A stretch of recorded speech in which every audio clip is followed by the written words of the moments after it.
दिनै बे Kokrajhar HSN MP school बिनि फोथाराव जे क'क्राझार जिल्ला बर' फरायसा आफादा मोनसे धरना हाबाफारि लादों। बेयो खोब मोनसे ओंथि गोनां हाबाफारि।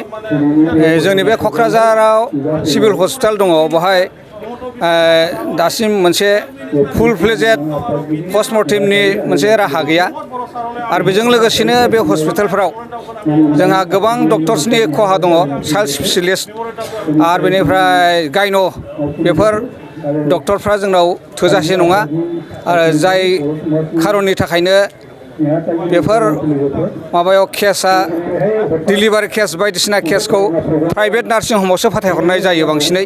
दा बेनि थाखाय बे एबसुनि डिमान्डआ बे मोनसे मोजां डिमान्ड आरो बेजों लोगोसे पस्टमर्टेम बे नर्मेल भाबै पस्टमर्टेमखौ जायो होननानै जों मिथिनो मोन्दों क'क्राझार सिभिल हस्पिटालनिफ्राय। नाथाय नर्मेल जे पस्टमर्टेम बेजों गासैबो केसफ्रानो सल्भ जाया। मोनसे एक्सिडेन्ट केस बा मोनसे डिसप्युट केस जायोब्ला मोनसे पुर्नांग मोनसे पस्टमर्टेमनि गोनांथि दङ। दा बे जोंहा बेवहाय फेसिलिटि गैया, बेखौ जोंनो नांथारगौ। आरो बेजों लोगोसेनो क'क्राझारावहाय मेडिकेल कलेज गायसननाय जाबाय।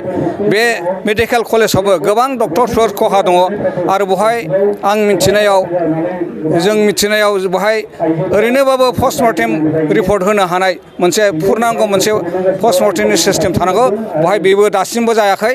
मिथिनो मोननाय बादिब्ला बे पस्टमर्टेम बेवहाय गैया आरो बेजों लोगोसेनो बेवहायबो गोबां डक्टरफोरनि खहा दङ, गोबां ब्रान्सआवनो गैया आरो पस्टमर्टेम जे ब्रान्स बेथ' अट'मेटिकेलि बेवहाय थाखानांगौ मेडिकेल कलेजाव। दा बेबो गैयैया जोंहा दुखुनांथाव बाथ्रा।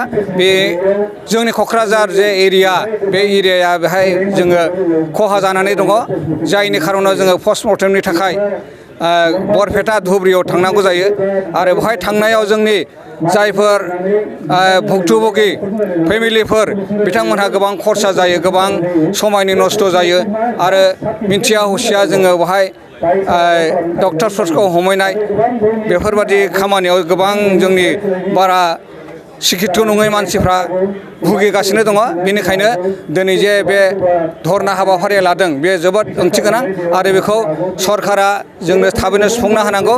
बेनि थाखाय एबसुनि जोहै मेम'रेन्डामखौ होनाय जागोन आरो बेवहाय जोंबो बर' साहित्य सभा जानानै बिथांमोननि जे दाबि दावा, जिहेथु बेबो जोंनिनो मोनसे गोनांथार, साहित्य सभाल' नङा, जायखिजाया सुबुंफ्रानो बेवहाय जाथि धर्म निरबिसेसे गासिबो हारि माहारियानो बेवहाय जोङो जयै खौसेथियै जोङो बेखौ डिमान्ड खालामनांगौ। उननि बेलायाव जाहाथे गासै क'क्राझारनि बासिन्दा, गासै क'क्राझार जिल्ला सिङाव थानाय आफादफोर जयैनो जोङो बेखौ मावफुंलांनो जोङो नाजायो, बेखौ आं मिजिंथिदों। बेखिनि बुंनानै आङो दिनै बे हाबाफारिया जाहाथे जाफुङो बेखौ मिजिंथिबाय। गोजोन्थों।